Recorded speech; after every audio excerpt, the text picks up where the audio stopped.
حدثنا محمود بن غيلان حدثنا وكيع عن سفيان عن أبي إسحاق عن البراء بن عازب رضي الله عنه قال ما رأيت من ذي لمة في حلة حمراء أحسن من رسول الله صلى الله عليه وسلم له شعر يضرب منكبيه بعيد ما بين المنكبين لم يكن بالقصير ولا بالطويل۔ یہاں پر فرمایا کہ لمہ بالوں والے کو، اچھا بالوں کی آپ صلی اللہ علیہ وسلم کے بال جو ہوتے تھے تین طرح کے ہوتے تھے۔ ایک تو وہ ہوتے تھے جو کانوں کی لو تک ہوتے تھے، ایک وہ ہوتے تھے جو کانوں سے تھوڑا نیچے تک ہوتے تھے، تھوڑا سا نیچے، اور ایک وہ ہوتے تھے جو کندھوں تک ہوتے تھے، کندھوں سے یوں سمجھے کہ ٹکرا رہے ہوتے تھے۔ وہ بال جو کانوں کی لو تک ہوتے ہیں اس کو کہتے ہیں وفرا، اس کو کہتے ہیں وفرا، اور جو کانوں کی لو سے نیچے آ گئے ہوں، نیچے تک ہوں، ان کو کہتے ہیں لمہ، اور جو کندھوں تک پہنچ گئے ہو یعنی کندھوں سے ٹکرا رہے ہوں ان کو کہتے ہیں جمہ۔ وفرا کانوں کی لو تک، لمہ کانوں کی لو سے نیچے تک یعنی کندھوں اور کانوں کی لو کے درمیان، اور جمہ جو کندھوں سے ٹکرا رہے ہوں۔ اسی لیے میں نے اوپر کہا تھا کہ وہاں اس سے یہ جو لفظ استعمال کیا ہے، جمہ لفظ استعمال کیا تھا غالباً، تو یہاں مراد عام مطلق بال مراد ہے، آگے الی شحمۃ اذنیہ انہوں نے کہہ کر اس کی بتا دی کہ بال تھے وفرا، بال تھے کون سے؟ تو عظیم الجمتی سے مطلق بال مراد تھے۔ ارے بات سمجھ میں دیکھیں حاشیے میں لکھا ہوا ہے لمہ اللمۃ بالکسر الشعر الذی یجاوز شحمۃ الاذن، کان کی لو سے کیا ہو جائیں؟ تجاوز کر جائیں، وہ لمہ کہلاتے ہیں۔ فَإِذَا بَلَغَ الْمَنْكِبَيْنِ فَهِيَ جُمَّةٌ، اور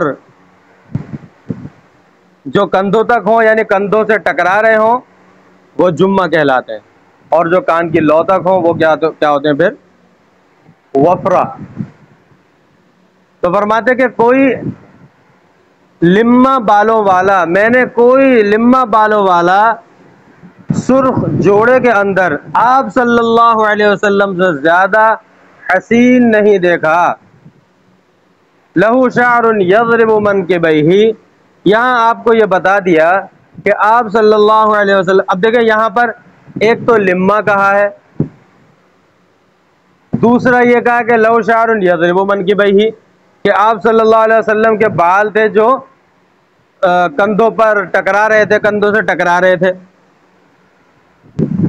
تو یہاں مراد یہ ہے کہ بال لمہ تھے، ٹھیک ہے، تھوڑا نیچے تھے، لیکن انہیں دیکھنے میں لگے ہوں گے کہ وہ کندھوں سے ٹکرا رہے ہیں، لیکن کندھوں سے ٹکرا نہیں رہے۔ بعید ما بین المنکبین، آپ کے دونوں شانوں کے درمیان خوبصورتی والا فاصلہ تھا۔ لم یکن بالقصیر ولا بالطویل، نہ آپ صلی اللہ علیہ وسلم ڈھگنے قد کے تھے، چھوٹے قد کے تھے، اور نہ ہی بہت زیادہ لمبے قد کے تھے۔ عن محمد بن اسماعیل حدثنا ابو نعیم حدثنا المسعودی عن عثمان بن مسلم بن ہرمز عن نافع بن جبیر بن مطعم عن علی بن ابی طالب رضی اللہ عنہ قال لم يكن النبي صلى الله عليه وسلم بالطويل ولا بالقصير شثن الكفين والقدمين ضخم الرأس ضخم الكراديس طويل المسربة إذا مشى تكفأ تكفيا كأنما ينحط من صبب لم أر قبله ولا بعده مثله۔ اب یہاں پر دیکھیں اس کے اندر بھی وہی کچھ اضافہ ہے، شثن الکفین والقدمین، کہ ایک تو فرماتے نہ بہت زیادہ لمبے نہ بہت زیادہ چھوٹے قد کے تھے۔ شثن الکفین والقدمین، آپ کی ہتھیلیاں اور قدم جو تھے یہ دونوں پرگوشت تھے، یہ دونوں کیا تھے؟ پرگوشت تھے۔ اچھا، یہ جو ہتھیلیاں اور قدم ان کا پرگوشت ہونے کا مطلب یہ ہے، یہ شجاعت اور بہادری کی علامت ہے، شجاعت اور بہادری کی علامت ہے۔ تو پرگوشت ہونا یہ مردوں کے لیے تو تعریف کی چیز ہے، قابل تعریف چیز ہے مردوں کے لیے۔ تو آگے بات سمجھ میں، اگرچہ خواتین کے لیے یہ قابل تعریف نہیں بلکہ قابل مذمت ہے. اگرچہ خواتین کے لیے قابل مذمت ہے لیکن مردوں کے لیے قابل تعریف اس لیے ہے کہ یہ شجاعت اور بہادری کی، قوت کی کیا ہے؟ علامت ہے. آپ صلی اللہ علیہ وسلم زخم الراسی، آپ صلی اللہ علیہ وسلم کا سر بڑا تھا، یعنی بڑے سے مراد ایسا سر تھا کہ جو خوبصورت لگتا ہے. اردو میں ایک کہاوت مشہور ہے، سر بڑا سردار کا. تو یہ پتہ چلا کہ جو بڑا سر ہوتا ہے ایک تو بہت زیادہ بڑا ہوتا ہے، وہ مراد نہیں ہے. بدن کے حساب سے جو بڑا سر ہوتا ہے وہ خوبصورتی کی علامت ہوتا ہے. اور آپ صلی اللہ علیہ وسلم تو ویسے بھی ساری انسانیت کے ہی سردار تھے. آج بات سمجھ میں؟ زخم القرادیس، جو جوڑ تھے آپ صلی اللہ علیہ وسلم کے بدن کے، جو جوڑ تھے، ہڈیاں تھیں، وہ بھی بڑی بڑی تھیں. وہ بھی کیا تھیں؟ اور جتنی بڑی ہڈیاں ہوں گی جوڑوں کی اور بدن کی، اتنی ہی زیادہ طاقت ہوگی انسان میں. آج بات سمجھ میں؟ طویل المسروبتی، سینے سے لے کر ایک بالوں کی باریک دھاری تھی آپ صلی اللہ علیہ وسلم، ناف تک، سینے سے لے کر ناف تک بالوں کی ایک باریک دھاری تھی. ایسے بھرے ہوئے بال نہیں تھے جو بیکار سے لگتے ہیں. ناف، سینے سے ناف تک باریک سی دھاری ہوتی ہے، وہ بڑی خوبصورت لگتی ہے. اذا مشى تکفأ تکفیا، جب چلتے تھے تو آگے کو جھک کر چلتے تھے. کأنما ينحط من صبب، گویا کہ بلندی سے اتر رہے ہو. لم ار قبلہ ولا بعدہ مثلہ، فرماتے ہیں کہ آپ صلی اللہ علیہ وسلم سے پہلے اور آپ کے بعد آپ جیسا کوئی نہیں دیکھا. سفیان نے وکی سے اور انہوں نے مسعودی سے اسی سند کے ساتھ اور یہی روایت کی. حدثنا أحمد بن عبدة الضبي البصري وعلي بن حجر وأبو جعفر محمد بن الحسين وهو ابن أبي حليمة والمعنى واحد. قالوا حدثنا عيسى بن يونس عن عمر بن عبد الله مولى غفرة قال حدثني إبراهيم بن محمد من ولد علي بن أبي طالب رضي الله عنه قال كان علي إذا وصف رسول الله صلى الله عليه وسلم قال لم يكن رسول الله صلى الله عليه وسلم بالطويل الممغط وبالقصير المتردد وكان ربعة من القوم لم يكن بالجعد القطط ولا بالسبط كان جعدا رجلا ولم يكن بالمطهم ولا بالمكلثم وكان في وجهه تدبير أبيض مشرب أدعج العينين أهدب الأشفار جليل المشاش والكتد أجرد ذو مسربة شثن الكفين والقدمين إذا مشى تقلع كأنما ينحط في صبب وإذا التفت معا بين كتفيه خاتم النبوة وهو خاتم النبيين أجود الناس صدرا وأصدق الناس لهجة وألينهم عريكة وأكرمهم عشيرة من رآه بديهة هابه ومن خالطه معرفة أحبه يقول ناعته لم أر قبله ولا بعده مثله. قال أبو عيسى سمعت أبا جعفر محمد بن الحسين يقول سمعت الإسماعي يقول في تفسير صفة النبي صلى الله عليه وسلم الممغط الذاهب طولا. قال وسمعت أعرابيا يقول في كلامه تمغط في نشابته أي مداها مدا شديدا. والمتردد الداخل بعضه في بعض قصرا. وأما القطط فالشديد الجعودة والرجل الذي في شعره جحونة أي تثن قليلا. وأما المطهم فالبادن الكثير اللحم. والمكلثم المدور الوجه. والمشرب الذي في بياضه حمرة. والأدعج الشديد سواد العين. والأهداب الطويل الأشفار والكتد مجتمعة الكتفين وهو الكاهل والمسربة هو الشعر الدقيق الذي كان كأنه قضيب من الصدر إلى السرة والشثن الغليظ الأصابع من الكفين والقدمين والتقلع أن يمشي بقوة والصبب الحدور تقول إن حدرنا في صبوب وصبب وقوله جليل المشاش يريد رؤوس المناكب والعشرة الصحبة والعشير الصاحب والبداهة المفاجأة يقال بدهته بأمر أي فجأته. اچھا اب یہاں پر دیکھیں فرماتے ہیں کہ آپ صلی اللہ علیہ وسلم حضرت علی رضی اللہ تعالیٰ عنہ بھی آپ صلی اللہ علیہ وسلم کے اوصاف یعنی آپ کی خلقت حلیہ مبارک کچھ تفصیل سے بیان کرتے تھے، اگرچہ حضرت ہند بن ابی حالہ اس سے زیادہ تفصیل سے بیان کرتے تھے. فرماتے لم یکن رسول اللہ صلی اللہ علیہ وسلم بالطویل الممغتی، بہت زیادہ لمبے نہیں تھے. اب دیکھیں ادھر آئے ذرا، الممغتی کے بارے میں کیا فرمایا؟ ایک اعرابی کی ویسے بتایا الذاہب طولا، بہت زیادہ لمبا.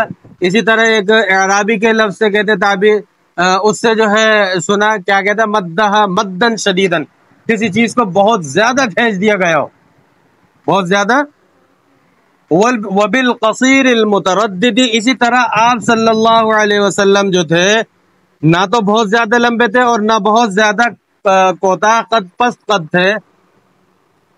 متردد کا کیا بتاتے ہیں؟ الداخل بعضه فی بعض قصرا، کہ یعنی چھوٹے پن کی وجہ سے بعض میں گھس رہے ہوں، ایسا لگ رہا ہو کہ بعض اعضاء بعض میں گھس رہے ہیں، بازو ایک دوسرے آپس میں کو، بازو کا جو پورا بازو کا حصہ ہے وہ گوشت آپس میں کو گھس رہا ہو، اس کو کہتے ہیں قصیر. ایسے نہیں تھے.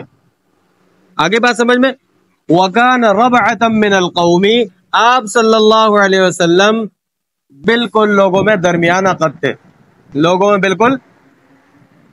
لم یکن بالجعد القطط ولا بالسبط کان جعدا رجلا. فرماتے کہ آپ صلی اللہ علیہ وسلم کے بال مبارک نہ تو بالکل پیچیدہ یعنی گنگریالے تھے اور نہ ہی بالکل سیدھے سیدھے تھے. کان جعدا رجلا، کچھ خمدار تھے، کچھ کیا تھے؟ ولم یکن بالمطہم ولا بالمکلثم.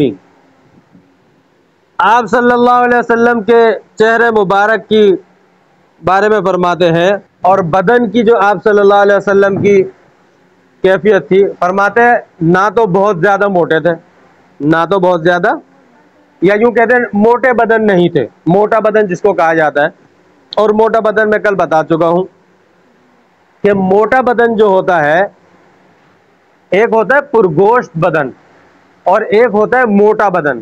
موٹا بدن کوئی خوبصورتی کی علامت نہیں ہے. آئی بات سمجھ میں؟ پرگوشت جو ہوتا ہے وہ خوبصورتی کی علامت ہوتا ہے. تو لم یکن بالمطہمی، کہ آپ صلی اللہ علیہ وسلم جو ہے بدن وغیرہ موٹا بدن، آپ کا بدن موٹا نہیں تھا، نہ موٹے بدن والے تھے. ولا بالمکلثمی، اسی طرح آپ صلی اللہ علیہ وسلم بالکل گول چہرہ بھی نہیں تھا. ولا بالمکلثمی کہہ کر وکان فی وجہہ تدبیر، ہاں البتہ کچھ تھوڑی بہت گولائی تھی چہرے میں. وکان فی وجہہ تدبیر، البتہ آپ صلی اللہ علیہ وسلم کا یعنی ولا بالمکلثمی کے بالکل گول چہرہ تو نہیں تھا، البتہ آپ صلی اللہ علیہ وسلم کے چہرے میں کچھ گولائی تھی، یعنی ایسی گولائی تھی کہ جو چہرے میں ایک خوبصورت لگتی ہے، جو چہرے کی خوبصورتی کو کیا کرتی ہے؟ بڑھاتی ہے. ایسی گولائی تھی. مکمل گول چہرہ نہیں تھا، یعنی نہ تو لمبا تھا نہ گول تھا بلکہ درمیانہ تھا. ابیض مشرب، والمشرب کا لگا الذی فی بیاضہ حمرۃ، یعنی آپ صلی اللہ علیہ وسلم کا رنگ ایسا گورا تھا، سرخی مائل گورا تھا. المشرب کہہ لے الذی فی بیاضہ حمرۃ کہ جس کی ایسی سفیدی جس میں لالی سرخی ہو، تو آپ صلی اللہ علیہ وسلم کا رنگ سرخی مائل گورا تھا. ادعج العینین، آپ صلی اللہ علیہ وسلم کی آنکھوں کی جو یعنی آنکھیں جو تھیں، جو کالا حصہ ہوتا ہے بہت زیادہ کالا تھا. جیسے کسی کا ہرا ہوتا ہے، کسی کا ہلکا کالا، کسی کا کتھئی ہوتا ہے، کسی کا نیلا بھی ہوتا ہے، آپ صلی اللہ علیہ وسلم اور کالا بھی ہوتا ہے. لیکن آپ صلی اللہ علیہ وسلم کی آنکھوں کی جو کالا حصہ تھا بہت زیادہ کالا تھا. آ رہی بات سمجھ میں؟ اور بہت زیادہ کالا ہونا، سفید کے ساتھ بہت زیادہ کالا ہونا، یہ خوبصورتی کی نشانی ہے. اہدب الاشفاری، آپ صلی اللہ علیہ وسلم کی جو پلکیں تھی بڑی تھی، لمبی تو نہیں، بڑی تھی. بڑی کہیں، بڑی پلکیں خوبصورت ہے، زیادہ لمبی تو وہ تو آپ کو پتا. الطویل الاشفاری، اہداب کے معنی لکھا ہے، تو یعنی آپ صلی اللہ علیہ وسلم کی پلکیں لمبی تھی. اور بڑی پلکیں آپ کو پتہ ہے آج کل بھی بہت سارے لوگ خوبصورتی کے لیے لمبی پلکیں لگواتے ہیں. جلیل المشاش والکتد، آپ صلی اللہ علیہ وسلم کے یعنی جوڑوں کی جو ملنے کی ہڈیاں ہوتی ہیں، جوڑوں کی جو ہڈیاں وہ کیا تھیں؟ وہ مضبوط تھیں، بڑی تھیں، ہاں موٹی تھیں یعنی بڑی تھیں. اور اسی طرح آپ صلی اللہ علیہ وسلم کے جو دونوں کندھے ہیں ان کے درمیان کی جگہ بھی موٹی تھی. یعنی موٹی سے وہ موٹی مراد ہے یعنی پرگوشت تھی، یعنی ہڈی کے ملنے کی جگہ، جیسے کونیوں کے جوڑ ہو گئے، گھٹنوں کے جوڑ ہو گئے، یہ جو جوڑ ہوتے ہیں نا یہ بھی موٹے تھے یعنی بڑے تھے. اور یہ میں نے بتا دیا کہ بڑا ہونا اس چیز کی نشانی ہے، طاقت کی اور قوت کی نشانی ہوتا ہے. کتد کہتے ہیں کندھوں کو. اجرد ذو مسربۃ، آپ صلی اللہ علیہ وسلم کے بدن پر بال نہیں تھے، البتہ تھوڑے بہت. ذو مسربۃ یعنی سینے سے لے کر ناف تک ایک پتلی سی بالوں کی لکیر تھی، یہ تھے. اس کے علاوہ زیادہ جو بال بھرے ہوئے بال ہوتے ہیں وہ نہیں تھے آپ صلی اللہ علیہ وسلم کے بدن پر، بدن مبارک پر. شفن الکفین والقدمین، ہتھیلیاں اور قدم پر گوشت تھے، اس کی وجہ پیچھے گزر گئی. اذا مشا تقلع، جب آپ صلی اللہ علیہ وسلم چلتے تھے. تقلع کے ویسے تو معنی ہے کہ پوری قوت سے قدم اٹھا کر چلنا، پوری قوت سے قدم اٹھا کر چلنا. یعنی آپ نے دیکھا ہوگا، آپ کا کبھی تجربہ بھی ہوا، اوپر سے جب نیچے کی طرف آتے ہیں تو قدم کس طرح قوت کے ساتھ اٹھاتے ہیں نا، قوت کے ساتھ قدم اٹھاتے ہیں. تو کہیں بیان کر دیا تکفا تکفین کانما ینحط من سبب، کہ آپ صلی اللہ علیہ وسلم آگے کو جھک کر چلتے تھے گویا کہ بلندی سے اتر رہے ہوں. کہیں دوسرے الفاظ سے بیان کر دیا کہ تقلع، اذا مشا تقلع، کہ پوری قوت سے قدم اٹھاتے تھے. اور جو بندہ اوپر سے نیچے اتر رہا وہ قدم قوت سے اٹھاتا ہے کیونکہ پھسلنے کا ڈر ہوتا ہے نا. کانما ینحط فی سبب، جیسا کہ بلندی سے اتر رہے ہوں، بلندی سے نیچے کی طرف اتر رہے ہوں. وَإِذَا الْتَفَتَ الْتَفَتَ مَعًا، یہ تو خلقت تھی، یہ تو کیا تھی؟ خلقت تھی. اب اخلاق کی طرف آ جائے. اخلاق کے بارے میں فرمایا کہ وَإِذَا الْتَفَتَ الْتَفَتَ مَعًا، جب آپ صلی اللہ علیہ وسلم کسی کی طرف متوجہ ہوتے تو صرف کن انکھیوں سے متوجہ نہیں ہوتے بلکہ مکمل اس کی طرف متوجہ ہوتے تھے. کیونکہ صرف کن انکھیوں سے متوجہ ہونا یہ تکبر کی نشانی ہے، صرف ہلکے سے گردن گھما دینا یہ تکبر کی علامت ہوتی ہے. تو فرمایا التفت التفت معا، مکمل طور پہ متوجہ ہوتے جب کسی کی طرف متوجہ ہوتے تھے. آپ صلی اللہ علیہ وسلم کے اعزاز، مرتبے اور مقام کو بھی بیان فرما دیا. بین کتفیہ خاتم النبوتی، آپ صلی اللہ علیہ وسلم کے دونوں شانوں کے درمیان نبوت کی مہر تھی، نبوت کی مہر تھی. اور مہر وہاں لگتی ہے جب کوئی چیز پوری ہو جائے، پوری ہونے پر ہی لگتی ہے نا، پوری ہونے کے بعد. خط میں کہاں لگایا تھا؟ فقط والسلام نام لکھا اور وہاں مہر لگائی، اس لیے نبوت یہاں ختم ہوئی تو آپ پر مہر لگا دی گئی. آگے بات سمجھ میں؟ وہ خاتم النبیین، حضرت علی رضی اللہ تعالی عنہ فرماتے ہیں، حضرت علی رضی اللہ تعالی کی روایت ہے نا کہ آپ صلی اللہ علیہ وسلم خاتم النبیین تھے. لہذا مرزائیوں کو بھی پتہ چل گیا، ان کو بھی پتہ چل جانا چاہیے کہ آپ صلی اللہ علیہ وسلم خاتم النبیین تھے، اور ان بدعتیوں کو، ان گمراہوں کو بھی پتہ چل جانا چاہیے کہ جو یہ کہتے ہیں نعوذ باللہ کیا وحی تو حضرت علی کی طرف بھیجی تھی، حضرت جبریل امین نے غلطی سے آپ صلی اللہ علیہ وسلم کو نبوت دے دی، ان کو بھی پتہ چلنا چاہیے۔ حضرت علی رضی اللہ تعالیٰ اپنے منہ سے ارشاد فرما رہے ہیں وَهُوَ خَاتَمُ النَّبِيِّينَ۔ آگے بات سمجھ میں؟ اب دیکھیں اخلاق ہی کی قسم ہے، اجود الناس صدراً، دل کے آپ صلی اللہ علیہ وسلم بڑے کشاد ہیں، لوگوں میں سب سے زیادہ آپ صلی اللہ علیہ وسلم سخی تھے۔ وَأَصْدَقُ النَّاسِ لَهْجَةً، لہجے کے اعتبار سے لوگوں میں سب سے زیادہ سچے اور میٹھے تھے، لوگوں میں لہجے کے اعتبار سے سب سے زیادہ سچے اور میٹھے تھے، کیونکہ لہجہ میٹھا ہوتا ہے۔ وَأَلْيَنُهُمْ عَرِيقَةً، طبعی اعتبار سے لوگوں میں سب سے زیادہ نرم تھے۔ وَأَكْرَمُهُمْ عَشِيرَةً، اور قبیلے وغیرہ کے اعتبار سے، عشیرہ قبیلے کو کہتے ہیں یا یوں کہتے ہیں خاندان وغیرہ، قبیلے کے اعتبار سے سب سے زیادہ معزز قبیلے سے تعلق رکھتے تھے، قبیلے کے اعتبار سے سب سے زیادہ معزز تھے۔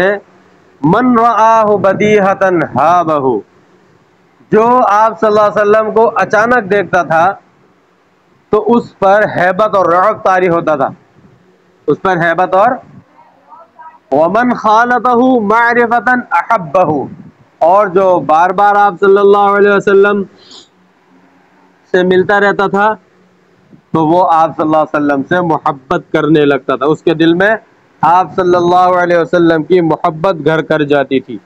یعنی جو آتا رہتا تھا آپ صلی اللہ علیہ وسلم کا حسن و جمال بھی، اور آپ صلی اللہ علیہ وسلم کا کمال بھی، آپ کے سخاوت بھی کھلتی تھی، آپ کے لہجے کی مٹھاس اس پر کھلتی تھی، آپ کی نرم طبیعت اس پر کھلتی تھی۔ تو جب یہ چیزیں کھلتی تھیں اور وہ آپ کے حلیہ مبارک کا تفصیلی مطالعہ کرتا تھا تو وہ آپ کا عاشق ہو جاتا تھا۔ یقول ناعتہ لم ار قبلہ ولا بعدہ مثلہ، فرماتے کہ آپ صلی اللہ علیہ وسلم کے اوصاف بیان کرنے والا یا آپ صلی اللہ علیہ وسلم کی نعت کہنے والا، نعت بھی کسی کو کہتے ہیں، آپ صلی اللہ علیہ وسلم کی صفات جلالین میں کئی جگہ بار بار آپ صلی اللہ علیہ وسلم کی صفت کے لیے نعت کا ہی لفظ استعمال ہوا ہے نا، یعنی آپ صلی اللہ علیہ وسلم کی نعت، صفت بیان کرنے والا، اوصاف بیان کرنے والا، وہ کیا کہتا ہے؟ میں نے آپ سے پہلے اور آپ کے بعد آپ کا مثل نہیں دیکھا۔ اچھا یہ مبالغے کے لیے، یہ لفظ مبالغے کے لیے کہا جاتا ہے، لم ار قبلہ ولا بعدہ مثلہ، یا کس کے لیے کہا جاتا ہے؟ مبالغے کے لیے، لیکن آپ صلی اللہ علیہ وسلم کے لیے یہ لفظ استعمال جو ہو رہا ہے یہاں مبالغہ مراد نہیں ہے، کیونکہ آپ صلی اللہ علیہ وسلم کا صرف ایک جمال ہی بیان مکمل طور سے بیان نہیں ہو سکتا، تو اور چیزیں تو پھر بات کی بات ہے، صرف ایک جمال ہی مکمل طور سے بیان نہیں ہو سکتا، اسی میں مبالغہ نہیں ہو سکتا، تو پھر اور چیزوں کو بیان کرنے میں مبالغہ کیسے ہوگا؟ جیسے آپ صلی اللہ علیہ وسلم کے جو اوصاف بیان ہو رہے ہیں، ہمارے علماء فرماتے ہیں ان میں یہ لفظ مبالغہ نہیں ہے۔ قال ابو عیسیٰ امام ترمذی فرماتے ہیں سمعت ابا جعفر محمد ابن الحسین یقول، میں نے ابو جعفر محمد بن حسین ان کو فرماتے ہوئے سنا، سمعت الاسمعی یقول فی تفسیر صفت النبی صلی اللہ علیہ وسلم، فرماتے میں نے اسمعی کو آپ صلی اللہ علیہ وسلم کی صفت کی تفسیر میں اسمعی کو سنا، وہ کیا کہہ رہے تھے؟ تمغط فی نشابتہ، کہ ای مدہ مدن شدیدن والمتردد الداخل بعض فی بعض قصرا، یعنی چھوٹا ہونے کی وجہ سے بعض میں گھس رہے ہو، واما القطط فشدید الجعودۃ، یعنی قطط کہتے ہیں بہت زیادہ جس کے اندر گھنگریالا پن ہو، یعنی گھنگریالا پن اس کو ہم کہتے ہیں، یعنی بہت زیادہ اس کے اندر گول یا بہت زیادہ بہرحال گھنگریالا پن ہو۔ والرجل الذی فی شعرہ جحونۃ، رجل کہتے ہیں کہ جس کے اندر تھوڑا بہت خم ہو، آری بات سمجھے، ای تسن قلیلا یعنی کچھ کچھ خمدار ہو، واما المطہم فالبادن الکثیر اللحم یعنی ایسا بدن جو پرگوشت ہو، موٹا نہیں ہو، پرگوشت ہو، والمکلثم اوپر بالمتہم کا منع کیا تھا، نہیں اوپر بالمتہم کا جو منع کیا تھا، یہاں متہم کے بارے میں فرماتا ہے فالبادن کثیر اللحم، بہت زیادہ گوشت ہو جس بدن میں، یعنی موٹا بدن، وہ کیا کہلائے گا؟ ایک ہوتا ہے پرگوشت اور ایک ہوتا ہے بہت زیادہ گوشت، یعنی جسے موٹا کہتے ہیں۔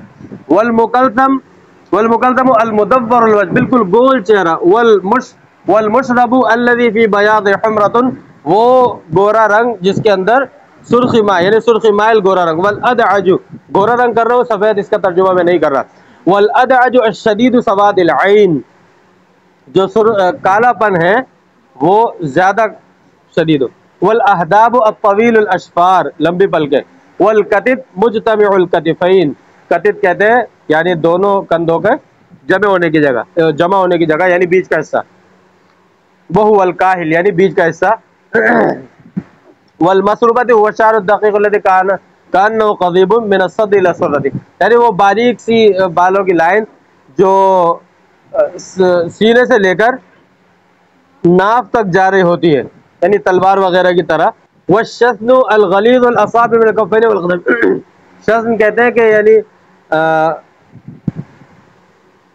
انگلیاں اور کف ہتھیلیاں اور قدم جو ہے وہ اس کے اندر کیا وہ غلیظ مطلب تھوڑی پرگوشت ہو، والتقلع ان یمشی بقوت یعنی قوت کے ساتھ قدم اٹھانا چلے، والسبب الحدور سبب کہتے ہیں اترنے کو، تقول ان حضرنا فی صبوب وسبب کیا آپ کہتے ہیں ہم اترے اوپر سے بلندی سے یا اوپر سے سبوب سبب دونوں کے، وقول جلیل المشاش مطلب یرید رؤوس المناکب جو کندھے ہیں ان کا اوپر کا حصہ مراد ہے جلیل المشاش، والعشرۃ الصحبۃ عشرت معنی صحبت، والعشیر الصاحب، والبداہۃ المفاجأۃ یقال بدأت بامر ای فجأته، وآخر دعوانا الحمد للہ رب العالمین۔